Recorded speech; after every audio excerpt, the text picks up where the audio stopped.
Hello, folks. John, can you hear me? There. Yeah. Hello, everyone, and welcome to the salon. Please make yourselves at home. If you haven't gotten something to eat, please feel free. We try to encourage an informal atmosphere here at the salon. So this salon specifically, I'm pretty excited about because of all the connections. So a couple of semesters ago, oh, by the way, my name is Daisy Singh. I'm the Dean of Libraries. Because everybody. So a couple of semesters ago, I participated in a book club with the Center for Innovation in Teaching and Learning. So it was coordinated by Dr. Karen Pelletreau on my left.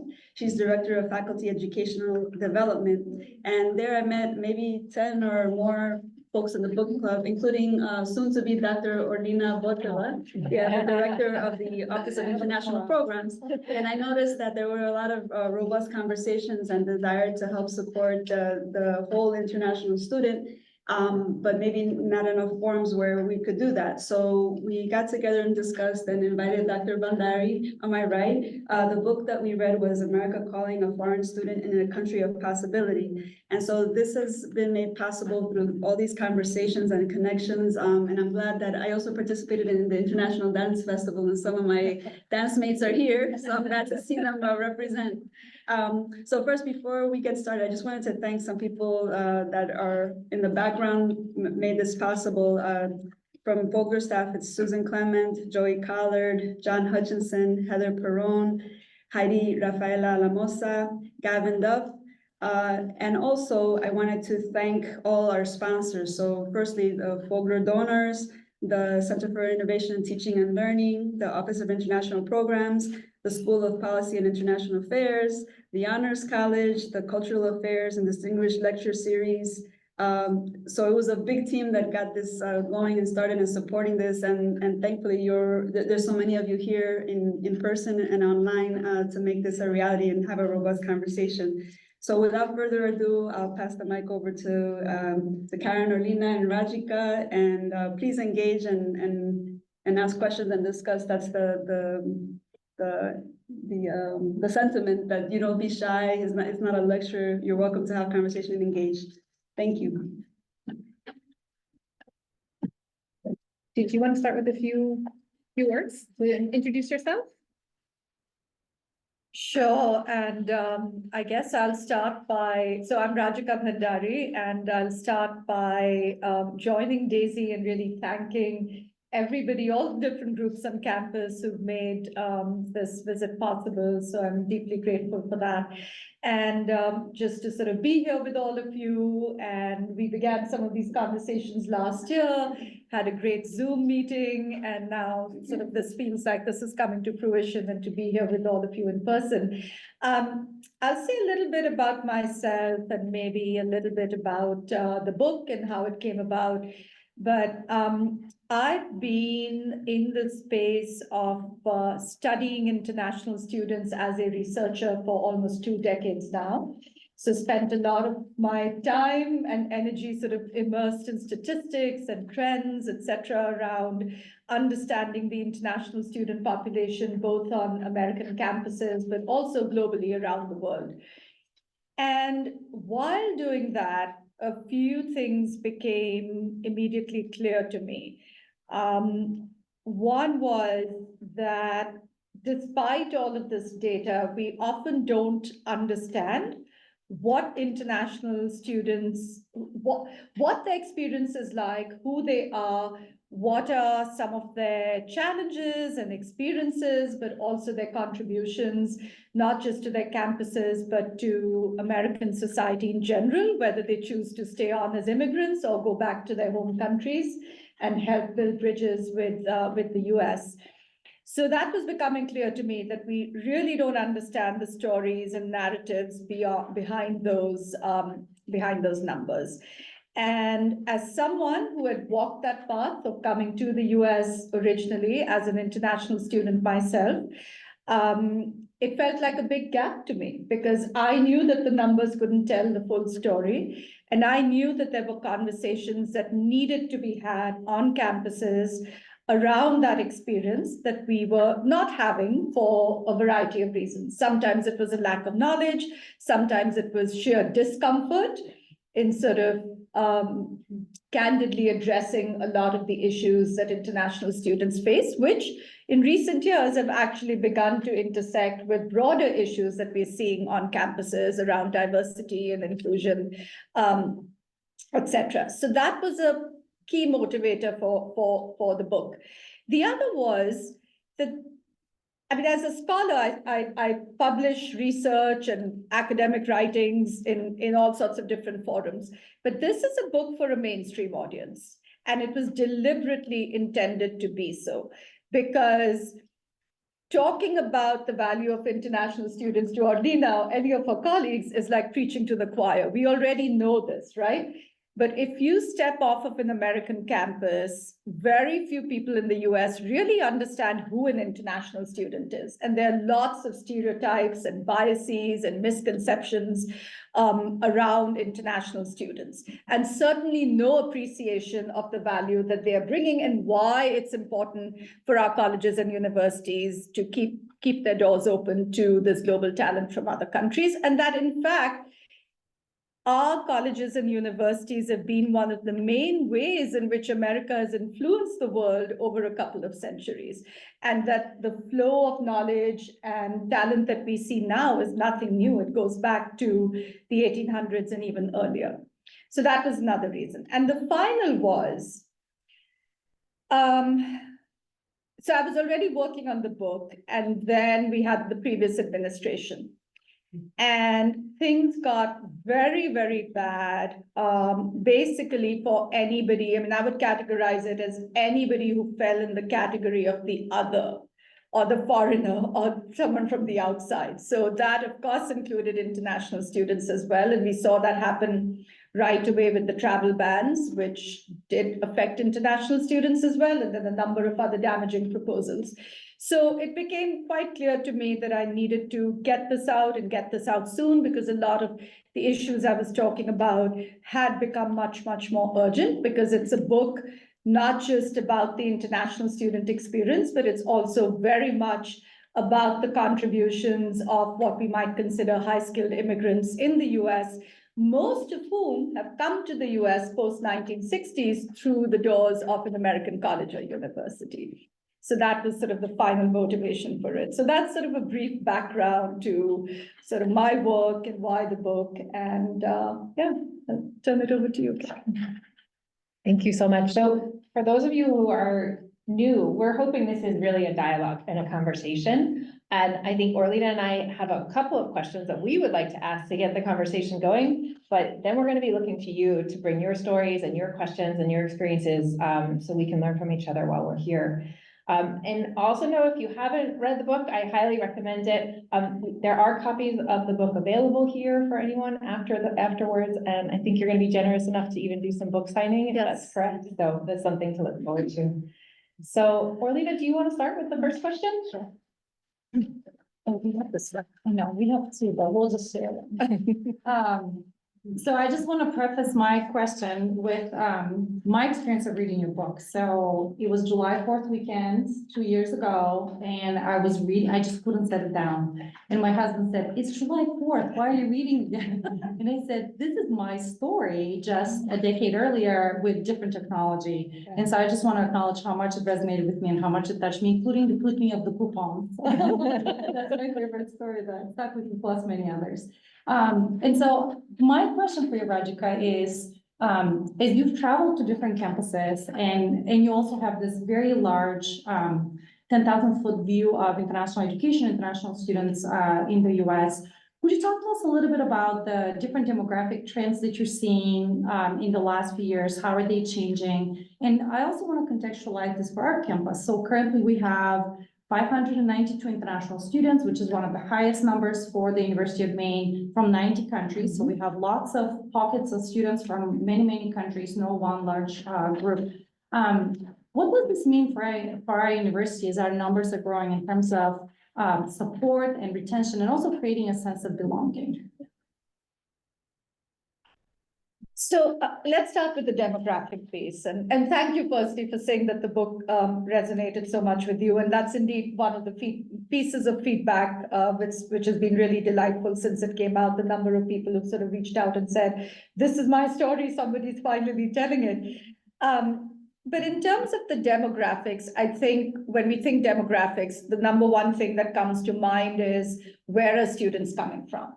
Right. And I think for a long time, of course, China dominated. We know most international students coming to the US were from China, but it's begun to shift in recent years. And we're actually seeing a more diverse group of students from a larger range of countries coming to the US. But that's sort of the obvious story. I mean, you can look at an Open Doors report to know that, right? But what we need to really look at is the nuance. And what I mean by that is that it's not just the diversity in terms of the range of countries that students are coming from, but we've also seen a real diversification in the background of students who are coming. So there was a time some decades ago that the students who were able to come overseas to a country like the US or the UK were from fairly affluent or middle or upper middle class families. But that's really shifted. And that's actually a good thing that just as we talk about access within the US, this is also true for international students, that we now see a much wider range of students from a broader range of backgrounds from, it's not, so if I think of my own country of origin, it's not just students from cities like Delhi or Mumbai or Bombay or Bangalore who are able to come to the US, but it's students from much smaller towns who are now able to access an elite global education. So I think that's been one shift. The other nuance is, in terms of demographics, is there's a lot that's going on in that international student category. And the students I want to talk about are refugee students, because that's been a real shifting demographic on US campuses. It's not just refugee students, but we are seeing a growing number of first and second generation immigrant students. So the whole face of students on US campuses has been changing. And the issue with refugee students is that for most of them, the international student or F1 visa pathway still remains the only viable pathway to come to the US. And yet there are severe challenges around that, that the experience of a refugee student is not the same as someone coming in from, just, I don't use the word standard, but say an international student who's not necessarily coming from a background of being displaced. So there's a lot that's sort of being, not being exposed when we just think of international students as a generic group. So I think those are some of the demographic shifts we need to be aware of in campuses. In terms of sort of thinking about how do we respond to this, or what might be relevant for a campus like yours. So one of the things I want to say is that as we think about these shifts and the shift in numbers as well that you mentioned, it's quite evident that international students now are a very large constituent on American campuses, and yet are often not viewed as such. They're often viewed as an afterthought. But as you see those numbers rise, campuses have to think very hard about, can we sort of continue to sort of think in an isolated way? So the typical thing is, right, oh, you're an international student, so you're the responsibility of the Office of International Programs, Office of International Students and Scholar Services, or however those centers are formed on or organized on different campuses. But that ought not to be the case, because again, as we think about those rising numbers, as we think about what those students are adding to a campus in terms of, okay, looking at just in economic terms, but the amount they're adding to an institution's bottom line, an institution can't afford to treat them like an afterthought. They need to be integral to all of their efforts. And I think one of the challenges is that when we think about that international student pathway or bringing international students into the US, so much of the focus is on that, I sort of characterize it as the point of entry. It's in the arrival, going out and recruiting international students, bringing them in, then there's sort of admissions, there's enrollment, and all of that focus just on the entry point of that pathway. And what I characterize it as is sort of the arrive and survive approach. So it's like, oh, we're going to focus on everything that's happening at the arrival point. Now you're here, breathe a sigh of relief, but you're kind of left on your own to sort of figure it out and survive. And where we really need to get to is to add that third component, which is you're arriving, but you're ultimately thriving.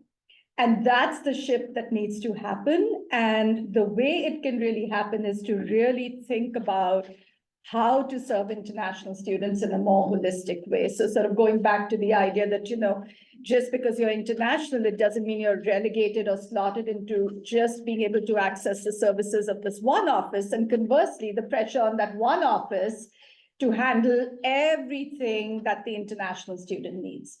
And I think that's one of the challenges we see that I'm not sure how it is in your campus or the system, but in many campuses, one of the areas where you really see this show up is career services, where most offices of career services do not know what to do with international students because they don't fully understand the immigration restrictions. They can't really, it's this sort of fine line of, can you really offer sort of hope or opportunities to international students when in fact what they can pursue and not pursue is not the same as a domestic American student? But there's very little sort of collaboration and thinking around that. So I think career services is one piece. Another area is alumni affairs. International students are often left out of all of the efforts that US campuses typically make around their alumni and alumni engagement because and for a couple of reasons. That one, again, there's this sense of not knowing what to do with them, that, where are they going to go? Are they staying on in the US? Are they going back to their home countries? But that is such a lost opportunity because when you look at science and technology and innovation in the US today, and I could reel off examples, as I'm sure you can as well, but you look at all the high-tech industries, you look at all of the innovations in science and medicine. The co-founder of Moderna was a former international student. Those are all international students.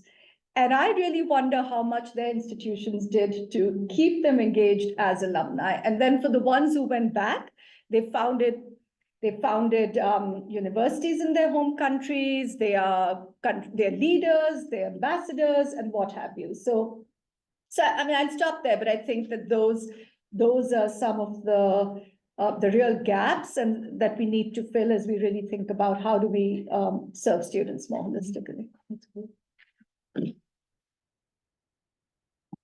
I wanted to see if anybody in the audience would like an opportunity to ask a question.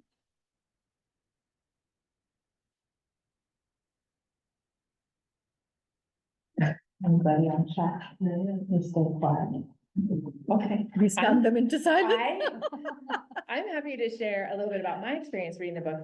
And again, so I'm talking from the perspective of being at the Center for Innovation, Teaching and Learning, where we think about what's happening in classrooms.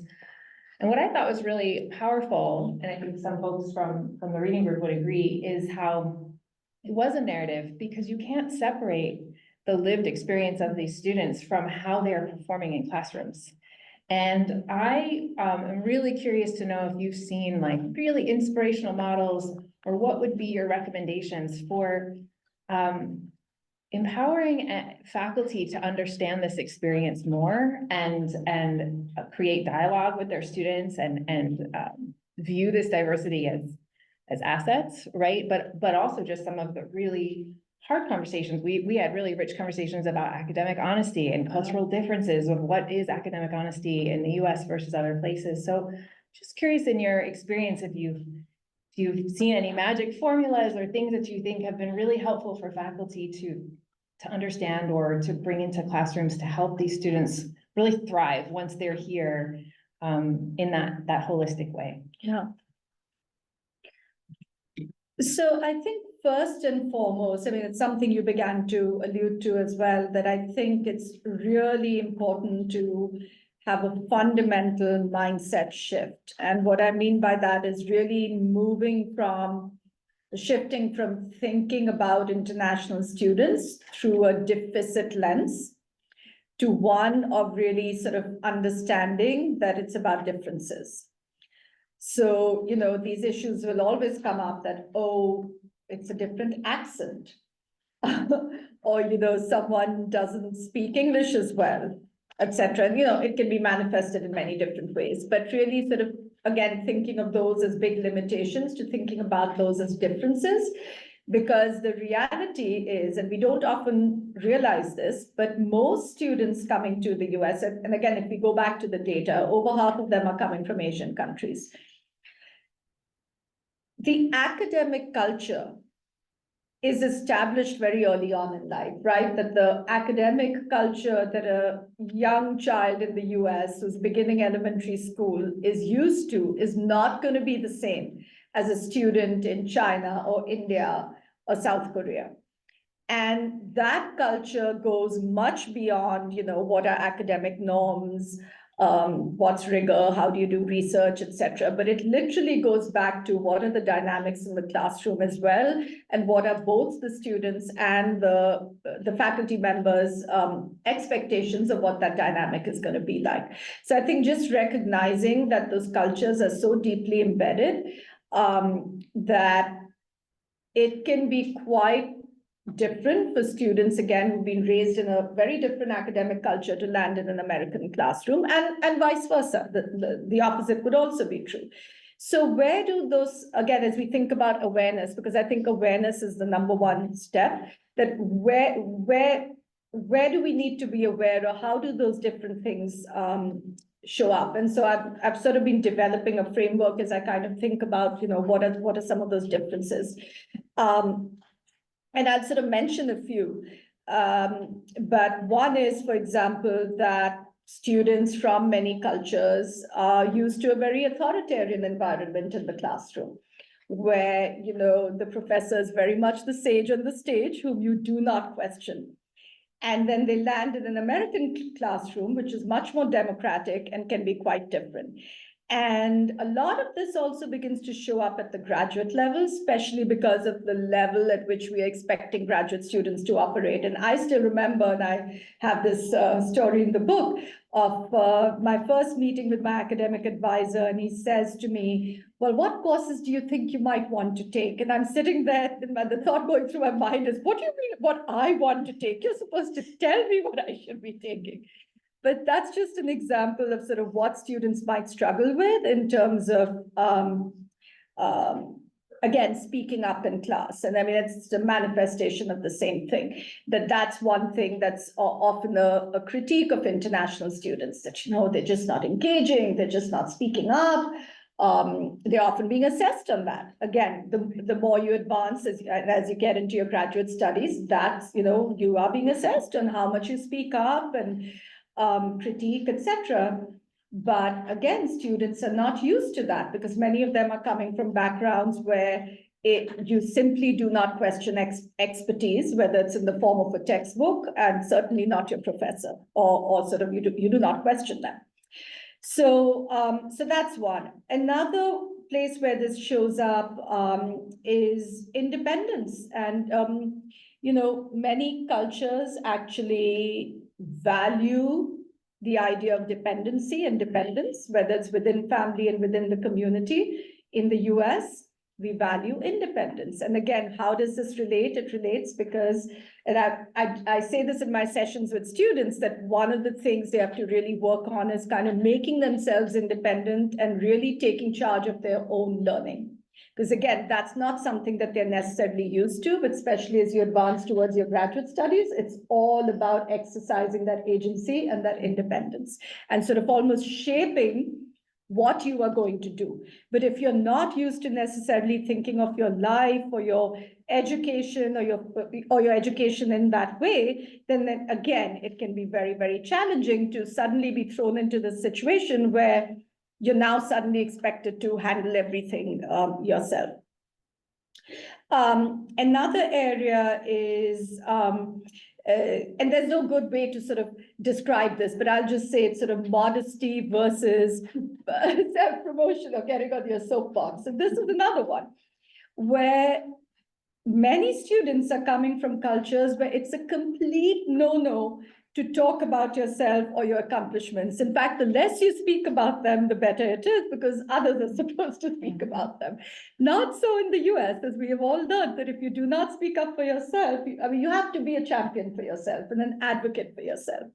And so that is, again, something that's a big conflict for students, and it can, again, begin to come up in ways in, classroom discussions, how they're showing up in class, their assignments and what they're being evaluated on, because there's a sort of deep resistance to not having those accomplishments and not having those ideas, but that in their minds, it would just not be proper to be the one sort of tooting their own horn. So I think, again, going back to that idea, recognizing that there are going to be these differences, where some of those differences are coming from, and that's sort of the first step towards finding solutions. Thank you. Question.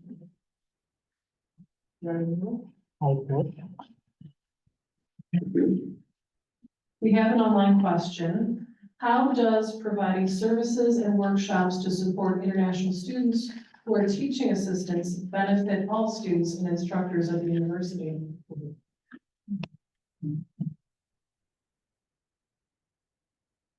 So specifically for international students who are teaching assistants? Yeah, I mean, I think it's important. It's really critical because I think many international students are landing in a situation of becoming teaching assistants without necessarily having had any training whatsoever. And again, thinking about American classroom norms, no training whatsoever in instruction. That's actually true for most teaching assistants, not just international. So I think overall there are real gaps that, we are sort of letting these young people lose, for want of a better term, without really much focus on how to be a good instructor. So with international students, it's compounded, again, because of some of the differences that I talked about, and coming from a very different academic culture. There can be language issues as well. Certainly thinking about, I think English and accents can be a challenge, but what I would also urge everyone to think about is that accents also work both ways. And that many international students, I know when I landed in North Carolina, I spent quite a bit of time trying to fully grasp the Southern American accent. And so I think those accents work both ways, but certainly as a teaching assistant, the onus is more on the student to make sure that they're being effective and being understood by the other students in the classroom. So I think, yeah, workshops and trainings are definitely needed.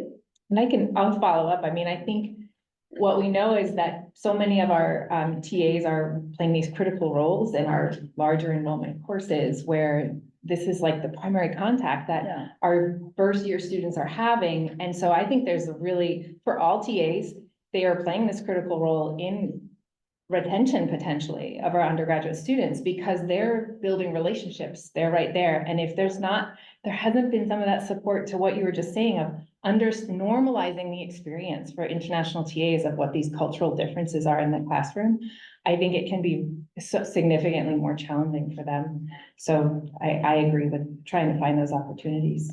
Yeah, and I think that absolutely. And again, that's where the onus lies, but also sort of looking at the other half of, are these also opportunities to educate American students or the students in the classroom, because they're not just American, they may well be international students who are part of the students who are being instructed by the TA. But for them to, it's maybe a teaching moment for them as well. I know that now, of course, my experience is quite dated, but one of the things I really struggled with was As a TA, I used to teach a class in introductory psychology. And I can't tell you the number of times American students got so offended because I am a stickler for spelling and grammar, and they would turn in their written assignments to me, and I would be circling things. And I could see that it was such an affront to their ego because their take was, who are you?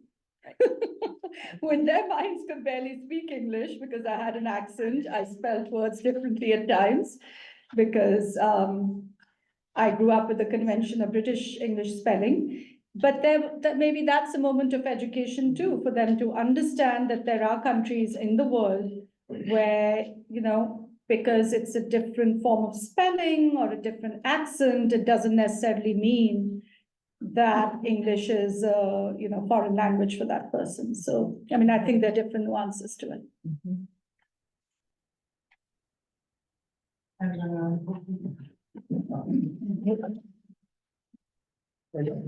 Okay, so, okay. Situation kind of question, right? So as an international, right, I'm only, allowed to work on campus, and I only have this accreditation. Now, when I am working and then my boss does something to me, I'm thinking if I get fired, I'm going away, so this is the only place I can work. Then I've seen that happening for quite some times now, and I'm thinking what is you have to do with that regard. But you can only take it aside and just and then that's it. Because because they have expectation, because I get graded. I really have high expectation, so I don't know.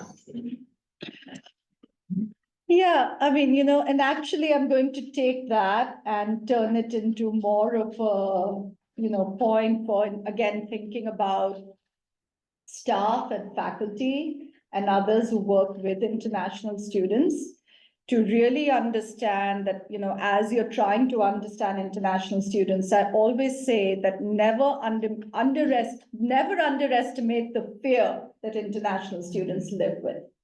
And many people don't get this. And what I mean by that is from day one, when you enter the US, what is basically kind of driving you is don't run afoul of the rules, don't break the rules, don't let anything happen to your student visa. And there are a lot of things that you could inadvertently do. I'll just give you one example, sort of different from yours. But one of the really complicating factors that's arisen these days in the US is in which states marijuana is illegal. And you have situations of students who are with their American friends, they're crossing a border, innocently engaging in something.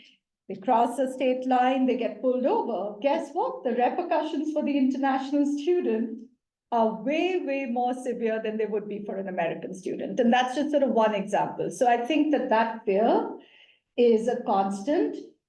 I don't have an answer for you in terms of what is a clear solution, but what I am saying is that for people who work with international students, there needs to be an awareness of this, that this is the reality that students are living with.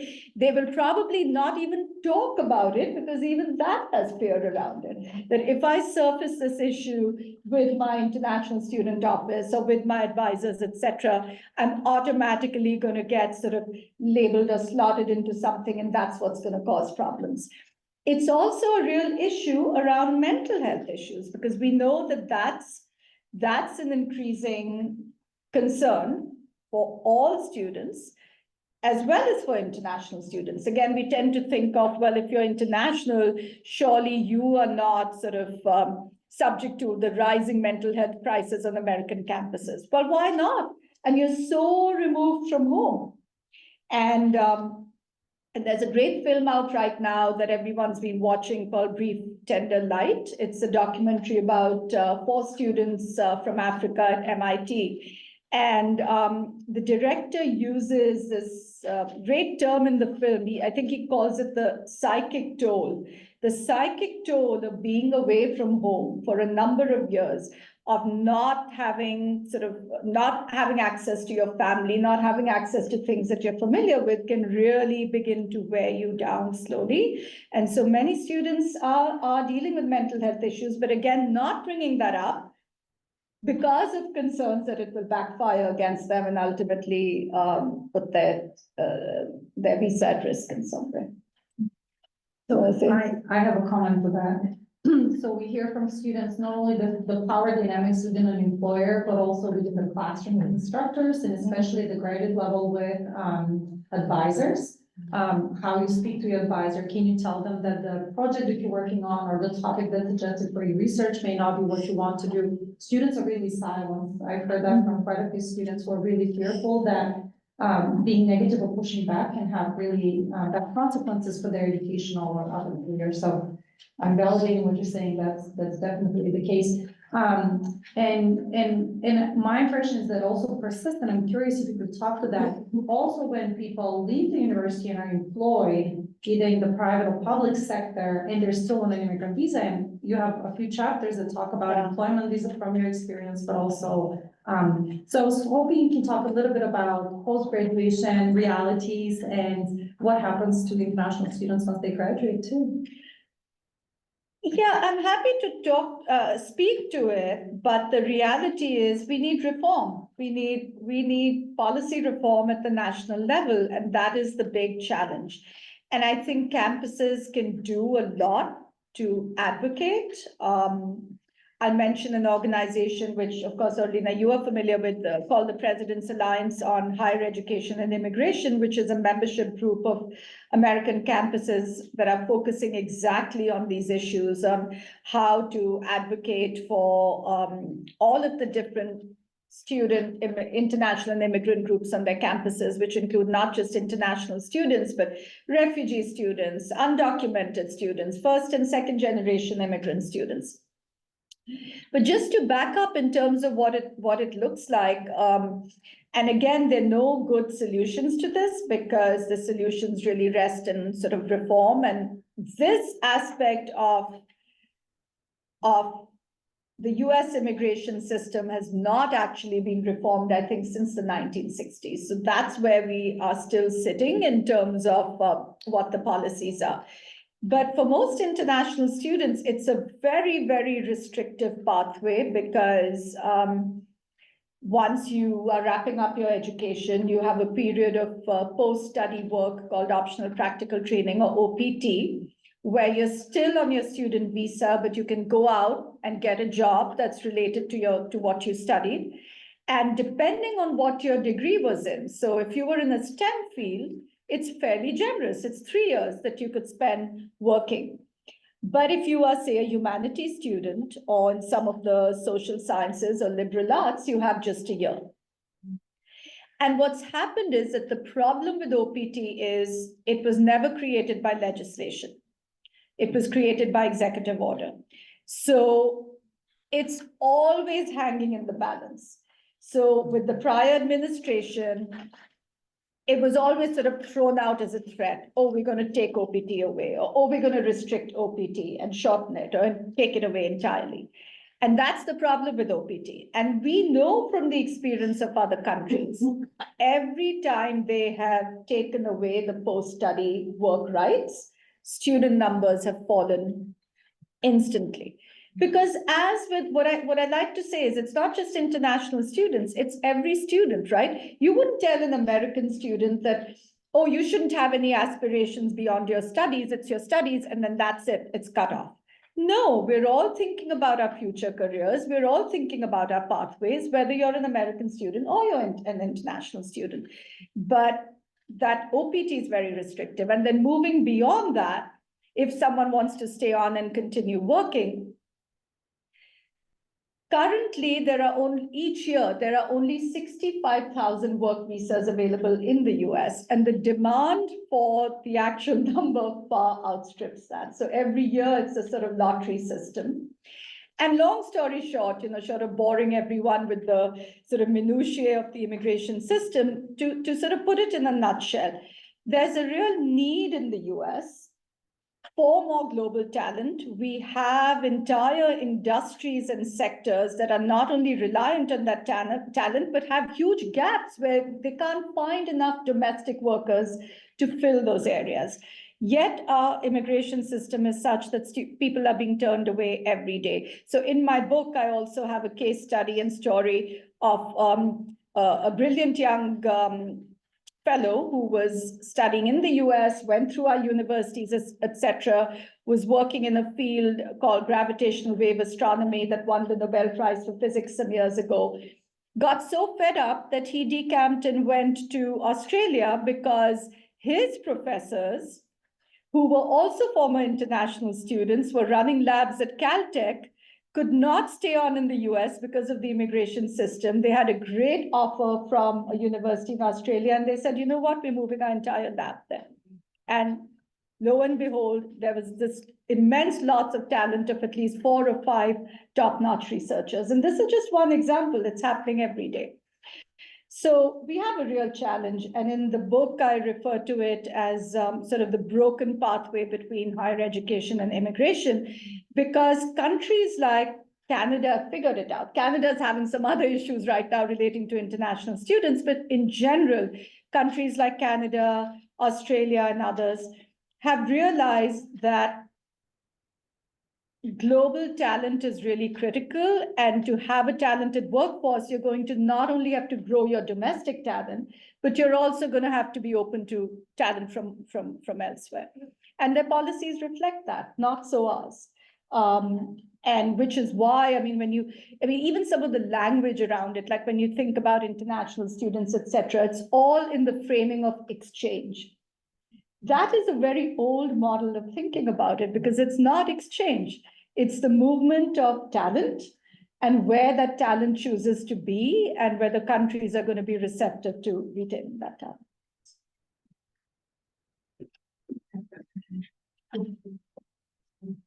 Yeah, well, I actually, I think you just answered it. Hi, I'm Sarah. I work with Orlina in the Office of International Programs. So since you brought up the previous administration, I find myself, those were very dark days that I tried to put out of my mind. But as we approach the election, I find my anxiety building. And so I wonder if you have any thoughts about how we can prepare our students, how we can prepare ourselves in the event that we have to experience that again.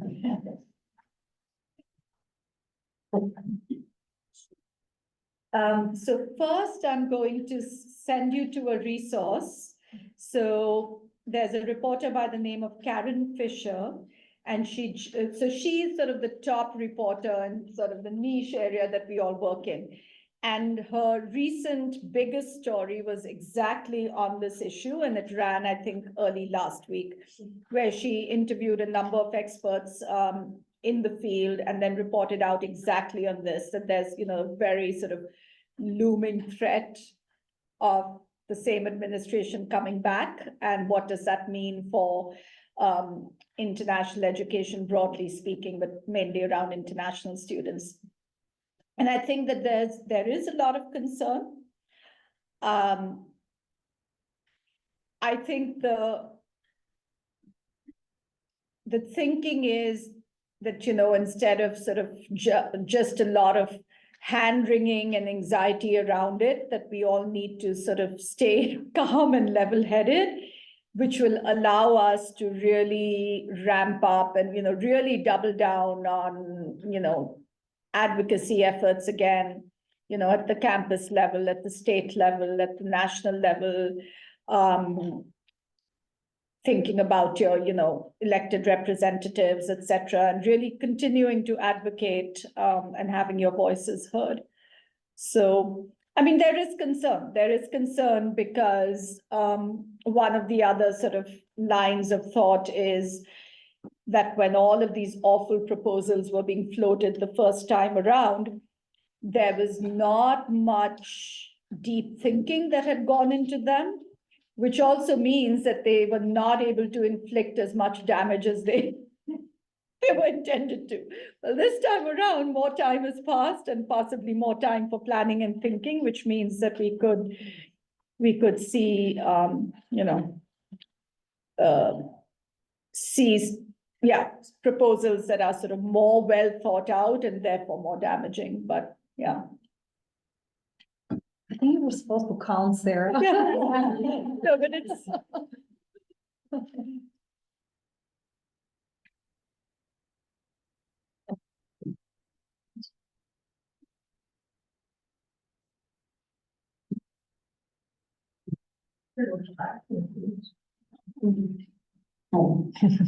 So we're international graduate programs, and it comes with a very special set of challenges, right? Because we get the offer and we're very excited, and then we have to go pay for the visa, and we have to go pay for the SETS fee. We have to pay for a plane ticket. We have to find an apartment and pay first month, last month, security deposit.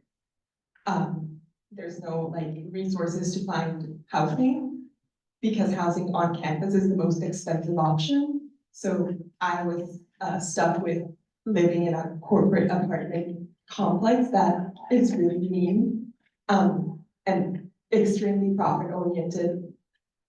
And then there's student fees and activity fees and internet fees. I ride a bike around because I can't afford a car, and it's winter, it's been tough.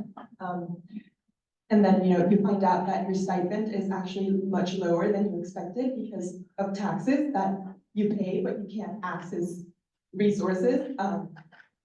Like I have colleagues who are citizens of the US and they can access food stamps because our stipends are so low that we can't afford food, but as international students, we can't do that. And then, there's a huge overhead cost of coming to be a graduate student. And then you find out that they pay you at the last of the month. So like, I was lucky enough that I had participated in J1, field technician experiences. So I had some savings, but they are depleted now. So I was wondering first, what are your ideas on how the administration can support us beyond like Sarah and the Office of International Programs have been really great with like visa support and helping me file my taxes, but they can't, feed me. So what can the administration do to support us as international students and specifically graduate workers? And also, would you be willing to support our union? Because we have one of the points in our bargaining that is happening right now is protections for international workers specifically, and they have said that they are not sure they're like even willing to discuss it.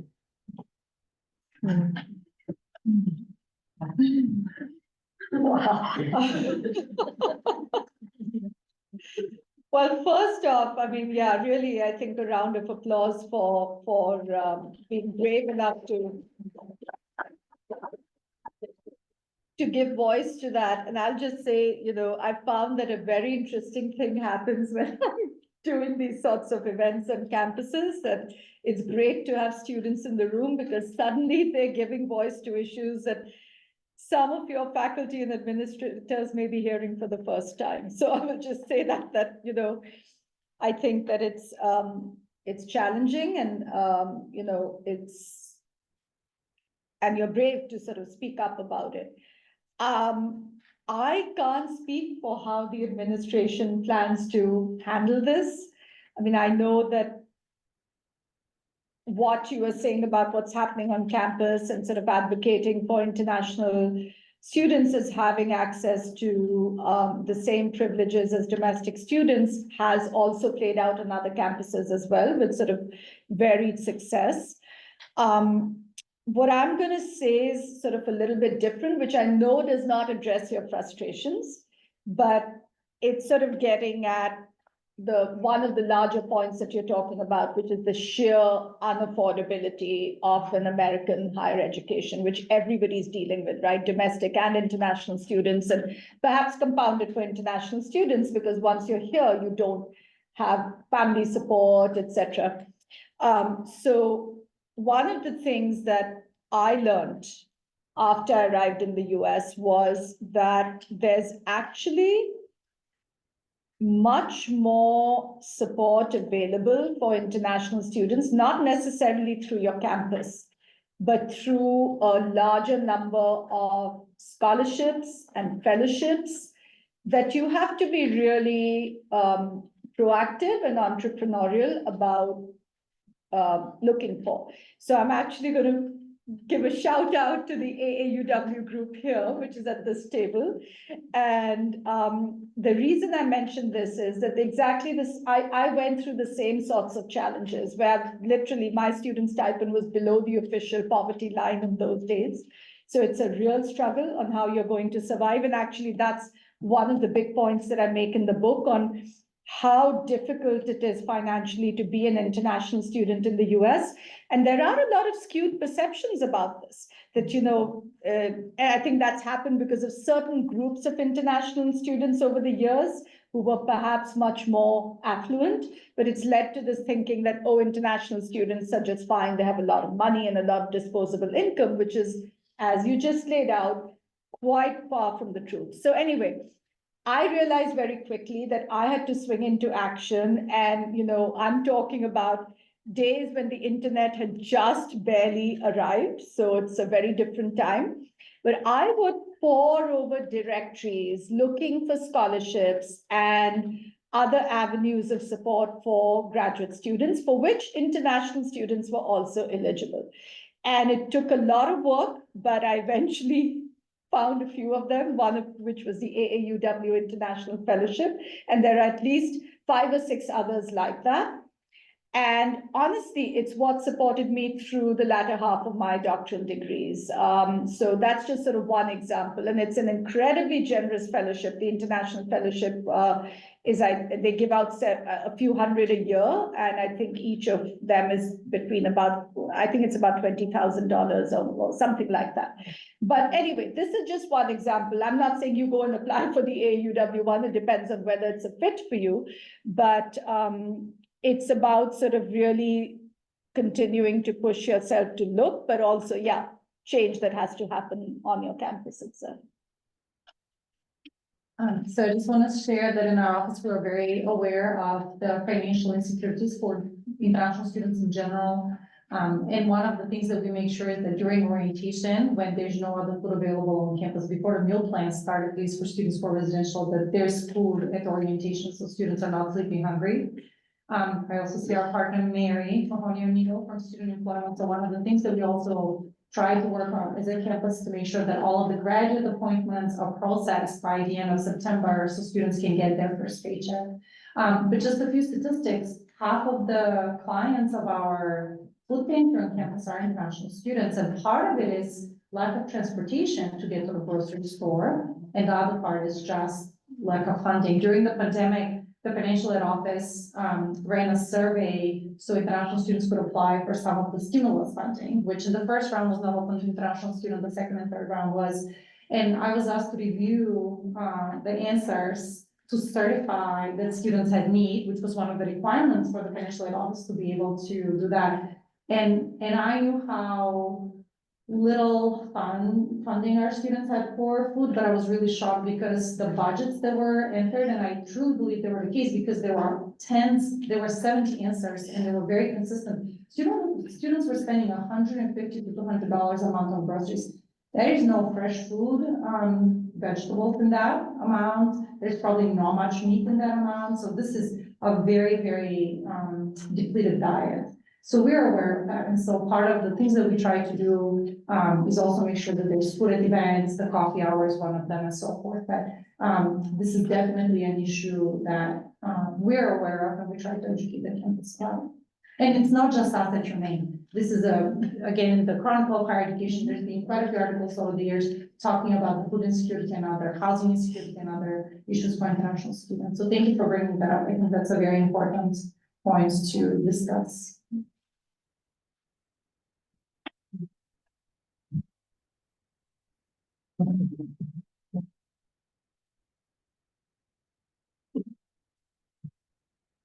So we did have an online question you kind of answered, but maybe not thoroughly. How can universities support recently graduated international students? For instance, I'm aware that students on an F1 visas must quickly find half-time work or volunteer opportunities in a field during their OPT or risk losing their visa due to too many days unemployed. Yeah, I mean, I think it goes back to that combination of,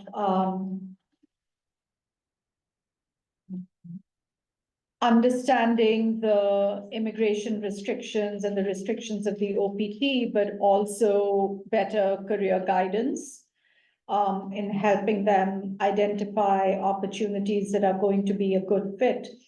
But look, the reality also is that some of this goes in waves.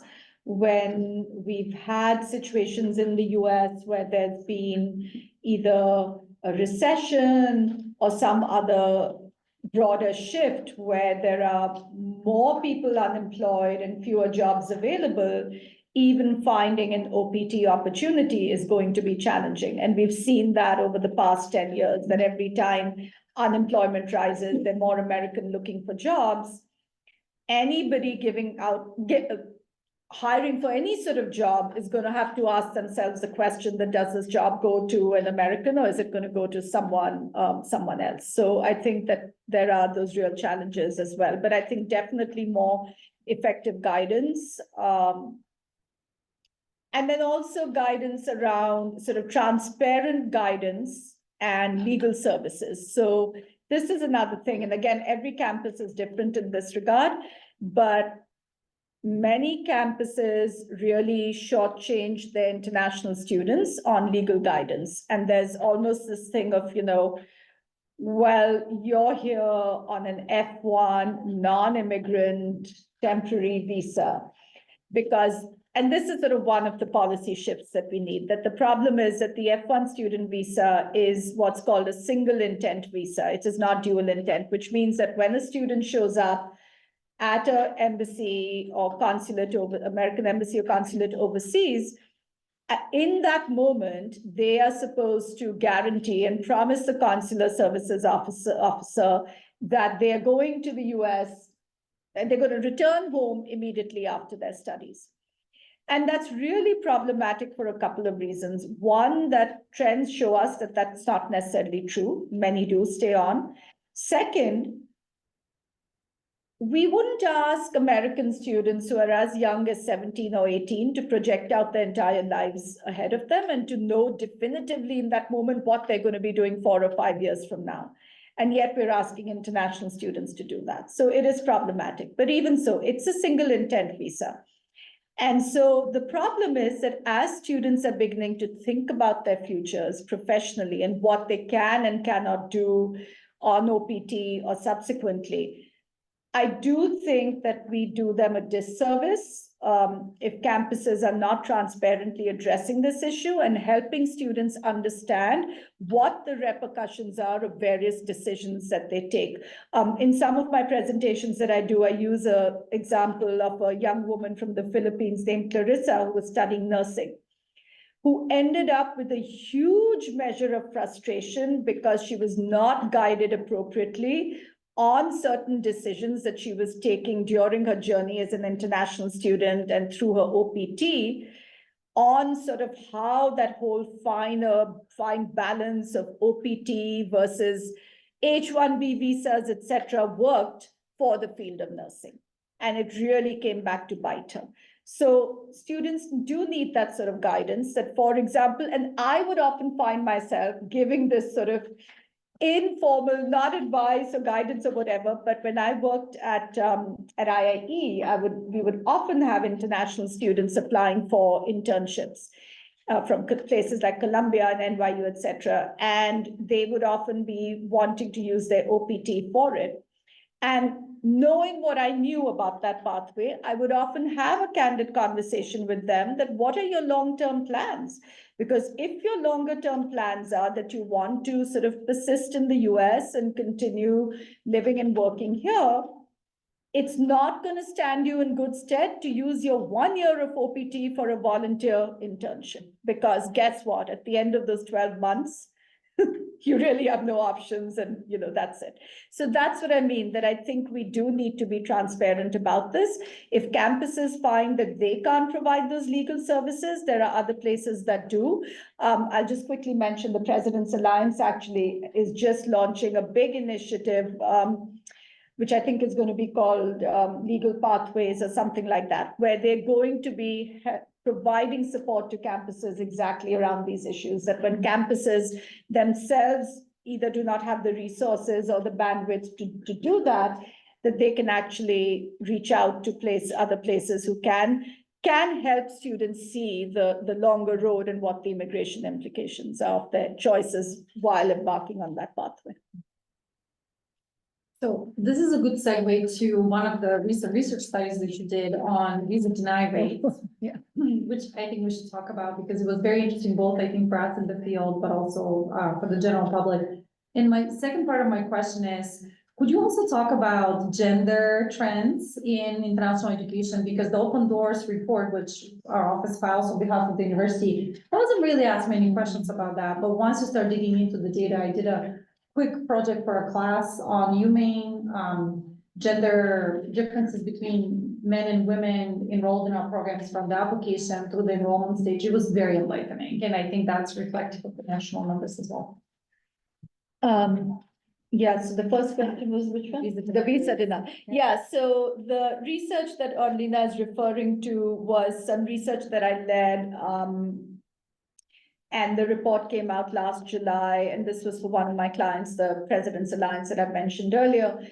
And the findings were were groundbreaking and quite provocative. The report continues to get a lot of play in the press. I mean, we were quite taken aback by the response. But the reason it was so controversial was that for the first time, it was data that showed how students from certain countries and regions of the world are denied student visas to the US at much higher rates. So, and it's usually students, for want of a better term, I will say, from poorer countries, from more global South countries, and particularly from Africa. And we chose to focus the analysis on Africa because the gap was so striking. And what it showed was that over half of all African students who are fully qualified, in that they have offers of admission from the American college or university, have proof of financing, etc., are still denied a visa to come to the US. So as you can imagine, those are some pretty striking findings and have pretty serious implications, because again, if we think about demographics and where future growth is coming from, it's all coming either from South Asia and countries like India or from Africa.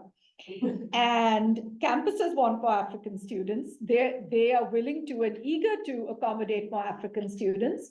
And the ultimate barrier seems to be the visa barrier.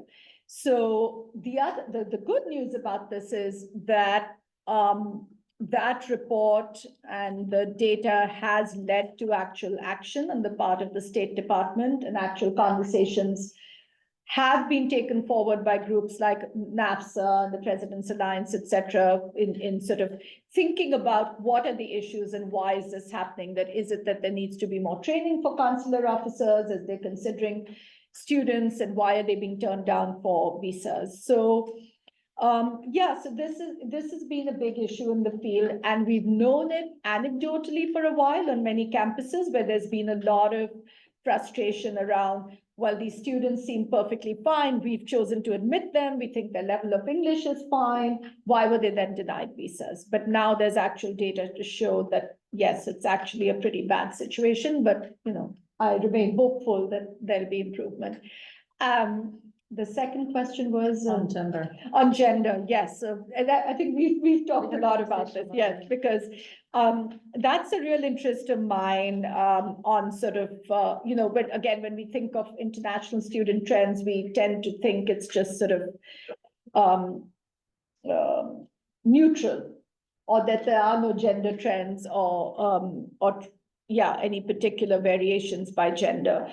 But what the broad data shows, and in fact, I say broad data because we don't actually know much about this, as you rightly said, that if we look at some of the national statistics, what they show are that the gender gap has actually been widening, which is unfortunate because you would think that as young women access higher education at higher rates around the world, that will also be reflected in their decisions and their ability to go overseas, but not necessarily so. So we see that gender gap widening, where many more men are coming to the US as students than women. And it's hard to know what the causes are, but one speculation is that as you see more and more students in STEM fields going abroad, and you see that predominance of science and engineering, that those are fields that are dominated by men than by women. So it's sort of an artifact of that, very similar to what we see within the US, that in science and engineering fields, whether it's education or careers, you see the predominance of men as compared with women. The other piece on gender, I'll just say, is that so I talk about gender a lot in the book from my own personal lens and experience, and it's interesting. There's been a lot of feedback, like the feedback that I've gotten from a lot of mainly women international students who, after they've read the book, they've sent me these long notes about how it resonated with them, because one of the things I really talk about is identity. And in the book, I sort of talk about, the phrase I use is triple cumulative disadvantage, that after I came to the US, after some time, I began to realize that I was really being subject to these three vectors of disadvantage. So I was very foreign in a very clearly visible and audible way. I was female, and I belonged to a racial minority group that in the US constituted a minority group. And those three really added up to a sort of disadvantage, where I spent a lot of my years trying to detangle. Every time I faced a situation that felt discriminatory to me in some way, there was a lot of interior dialogue on sort of what is really going on here. Is it because I'm international and been through that pathway of the student to immigrant? Is it because I'm female? Is it because I'm a person of color and belong to a minority group? Or is it all three of those combined? And in fact, when you look at national level data from groups like AAUW, when there's data on things like the wage gap, in the US for American men and women, it shows that basically it's a double whammy for women of color, because you're not only female, but you're also a person of color. So anyway, so I think that there are some really important nuances that are probably more on the qualitative side that we need to know more about and study more about. And then the last thing I'll say from sort of an academic perspective is, I've had a couple of conversations with women who are international doctoral students in the hard sciences. We didn't have that. No, it wasn't us. No, it wasn't you. No, it wasn't you, because I know that you're studying something different. Anyway, but I had this very interesting conversation with this woman, and it was shocking to me, where she's getting her PhD in physics or chemistry or something like that. And she said to me that, I'm really frustrated. I'm trying to figure out my pathway on sort of what's that pathway I need to follow as an early career scientist, as an emerging researcher and scientist who's going to be doing lab-based work and very serious about her career. And she said that I'm getting this sort of bizarre advice from my advisors and others, where they're not guiding me based on me being a researcher and the substance of what I'm doing and what my aspirations are, but they're telling me things like, oh, if you want to stay on in the US, the easiest thing might be just marry an American. It was so again, it was really shocking, because it's, this is what we're telling, the future talent of this potentially this country or the world or whichever country they go to, that, we're telling them that they should find a shortcut and get married to someone, as opposed to really pursuing what their professional dreams are. Well, and my response to that is, there's a lot of research on the gender gap in STEM fields and teaching faculty positions. So every university in the US wants to have more women in their STEM faculty ranks.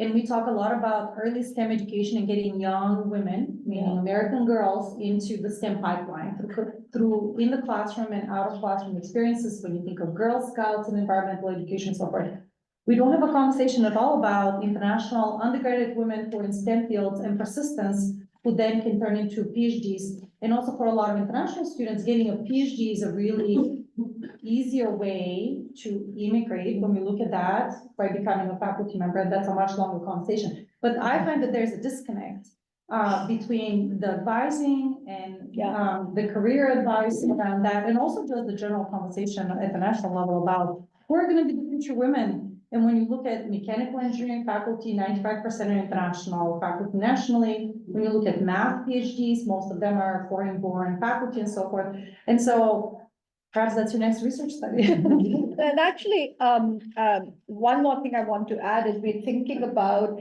why is it more challenging, like what's different between an American woman who's on that path versus an international student who's pursuing that advanced path.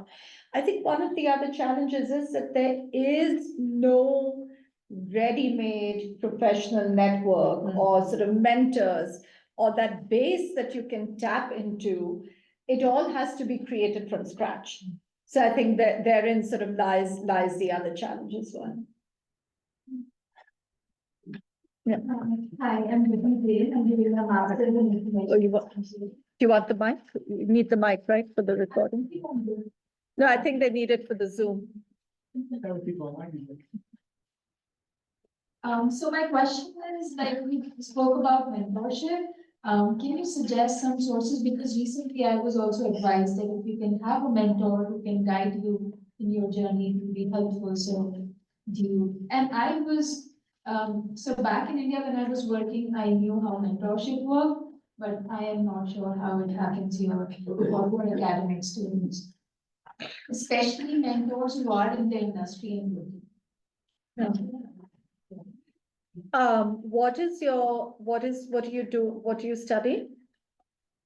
I'm doing my master's in information systems, and it's a STEM course. So, I mean, I think that looking at certain professional societies and associations that maybe have local chapters, I think a lot is now happening virtually as well. So I think beginning to look at those and sort of what your specific interest is or discipline is. I know a few women in industry like fintech and some other industries who themselves have sort of worked their way up the ranks and are now sort of actively advising, mentoring younger women. But that may be in sort of their specific industry. But I think, going the association or industry the association route or sort of membership route and seeing what options there are maybe a good bet. But I mean, the other thing I'll sort of just say from experience is that when it comes to mentoring, to really think about building long-term relationships and to not look at it in a very sort of narrow lens of being opportunistic. And that's what sort of is really the long-term payoff of mentors. I mean, I know I still say this, I don't think you know her, Peggy Blumenthal. So she used to be the executive vice president at IIE, where sort of that basically changed my life. And that's been 20 years now. Until today, I sort of, as I think about sort of how certain doors open for me, etc. She's one of the first people I will always acknowledge and sort of think about and still go back to her for that sort of mentorship while also trying to be supportive of sort of, anything that, where I can also be useful. So it's really about sort of building that long-term relationship rather than thinking about, okay, this person helped me, now I'm done and I'm moving on, where that's not going to lead to sort of those sorts of sustainable relationships. So I just want to add that one of the things, in a dream world, if we had more staff in our office, we will have an alumni mentorship program. And I tried to jumpstart one, but it's so much work. So, but the faculty in your program will know international students who've gone through the program who are now working somewhere. And so asking your faculty for some names and asking for an introduction will be a really effective way to find out not only people who graduated from here, which will create an automatic affinity if you approach them, but also who are really specialized in your field. And then you could say, I want an industry connection or a faculty connection. And all of our alumni that we interact with, they all offer to be mentors. We just don't have the bandwidth to do the matching process. Yeah.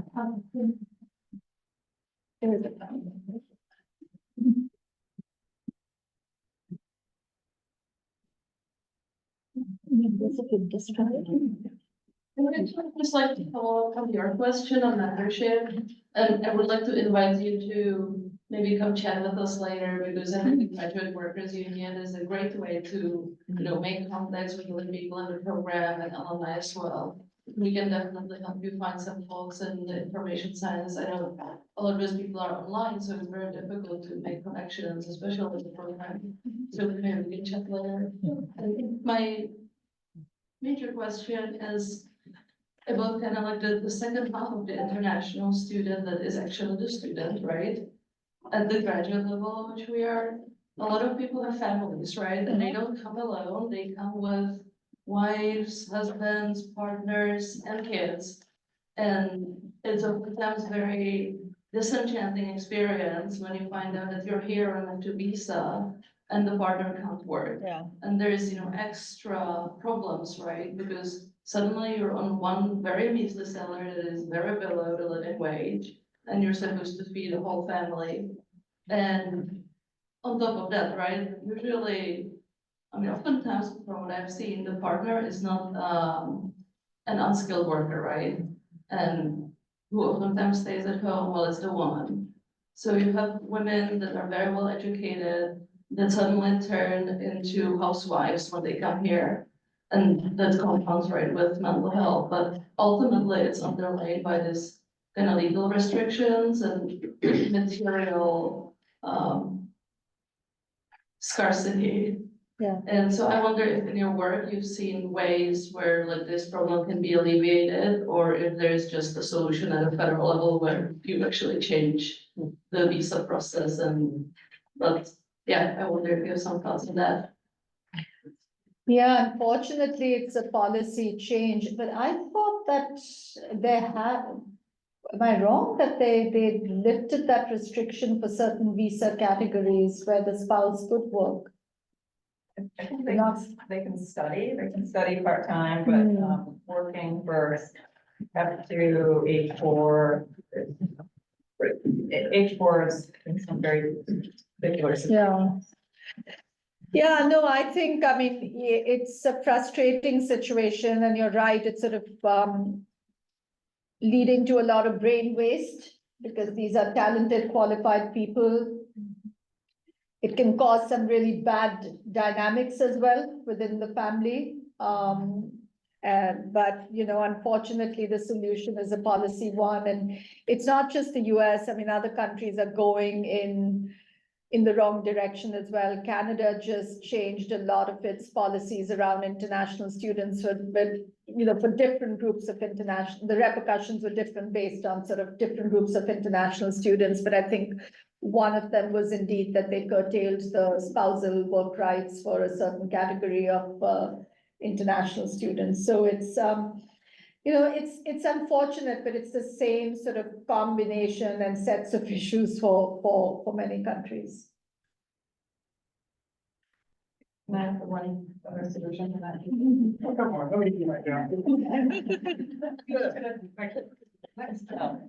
So just one of the things we've been discussing about that, and we haven't really, know who brought it to me. But Mary and I have been talking about, there is this other category for students, which is J1. Which the J2, which is the spouse can work.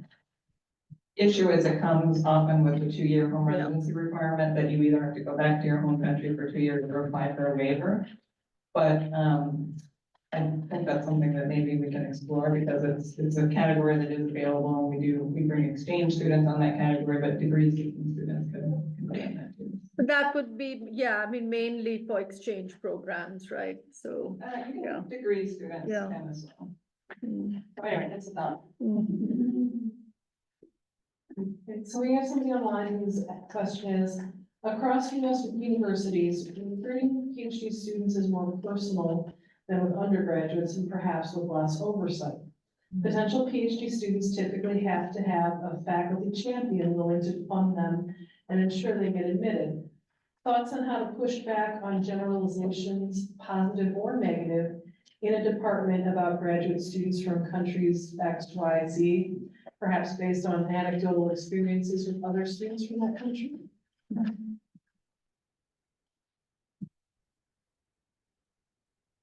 I mean, I think I'm going to say that it goes back to some of our earlier conversation around stereotypes about international students in general, and then there may be stereotypes about certain groups of students from certain countries.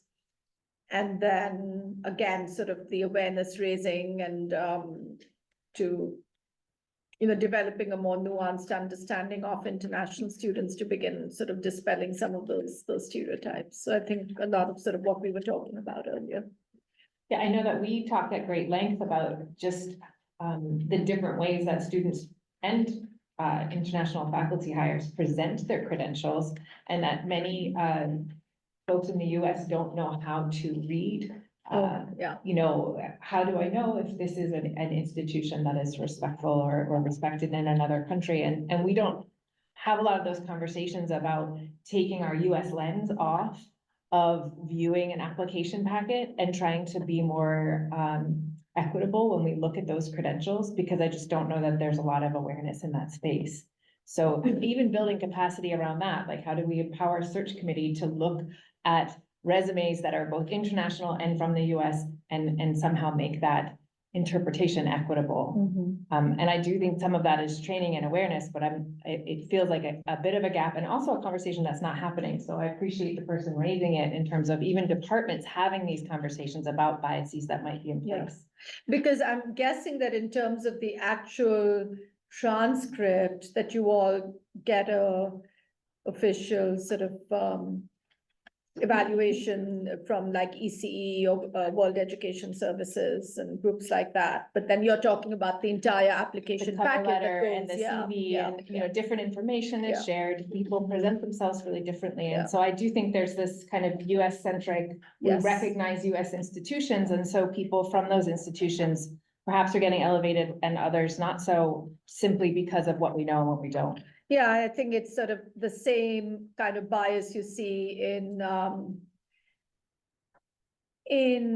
academic journals and peer-reviewed journal writing. It's the same thing, that the sort of the gold standard has been set by the US or at most the West, and so other countries are often at a disadvantage. Yeah.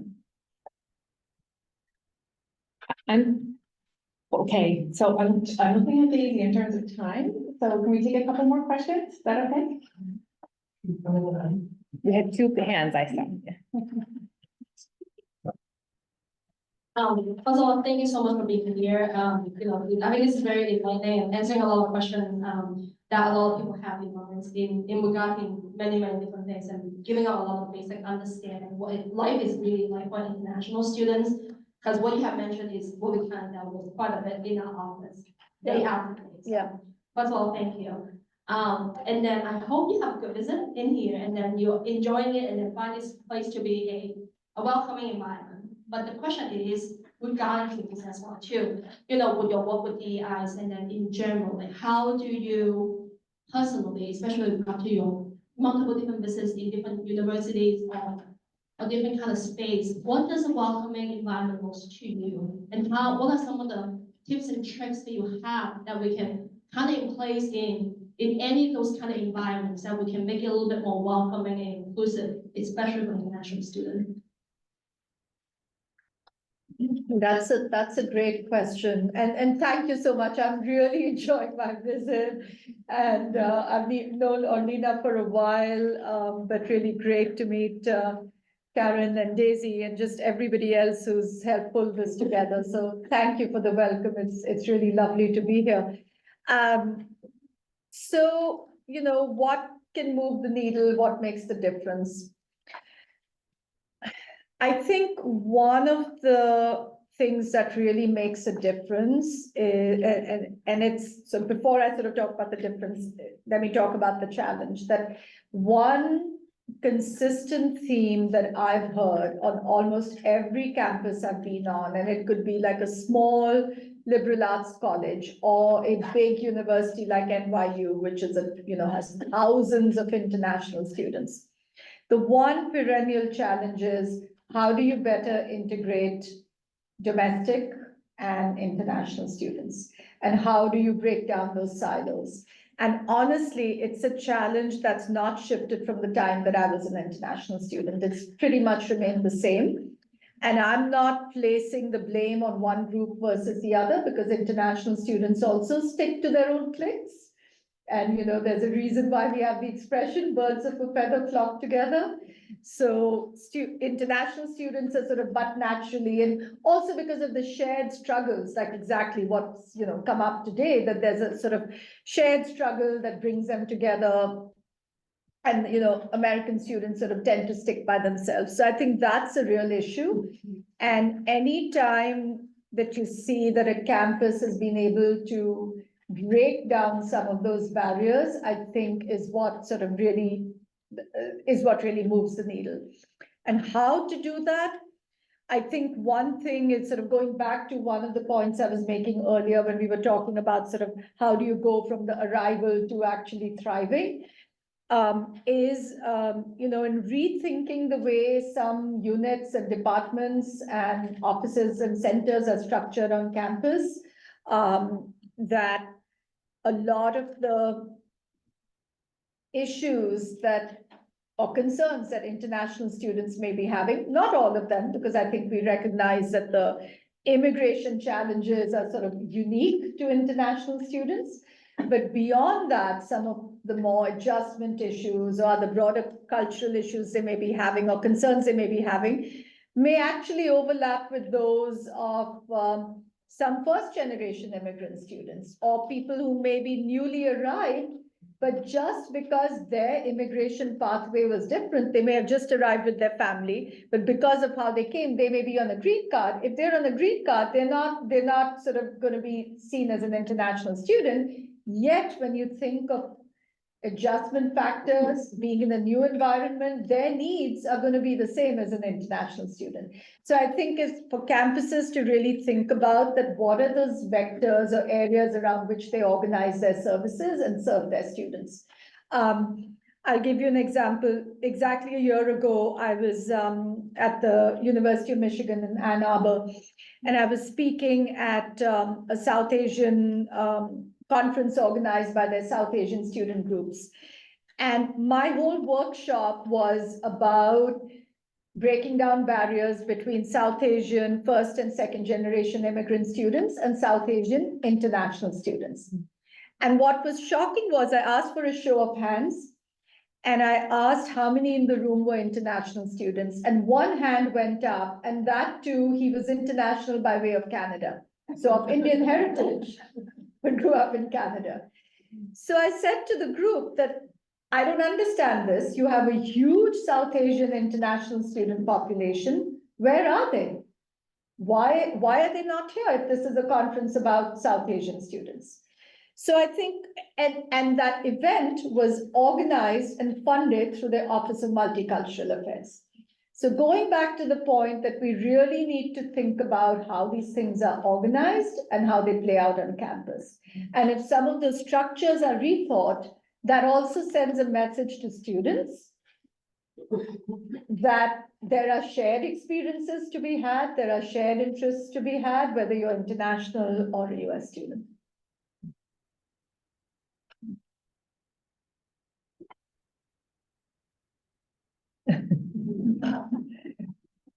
Orlina, do you want to do some final closing thoughts? Sure. Well, I want to thank Dr. Bhandari for her time, flying from far away to be with us tonight. And I want to thank all of you for being here tonight. First for spending the evening, but also to the students for being present in the space and speaking their truth. We know some of it, but not all of it. And we're all here to support as much as we can. What we do, and I want to thank Daisy and Karen for being my partners in crime in organizing this wonderful event. Karen? Yeah, my gratitude to everyone as well, especially to Daisy for spearheading. I hope that we can keep the conversations going. So introduce yourselves as we mingle afterwards and the conversation, can continue in this room. We have the book signing going on. There's a raffle, there's still food. So meet some mentors here and now and build your network. And I love to see continued conversations like this on our campus. So thank you all very much.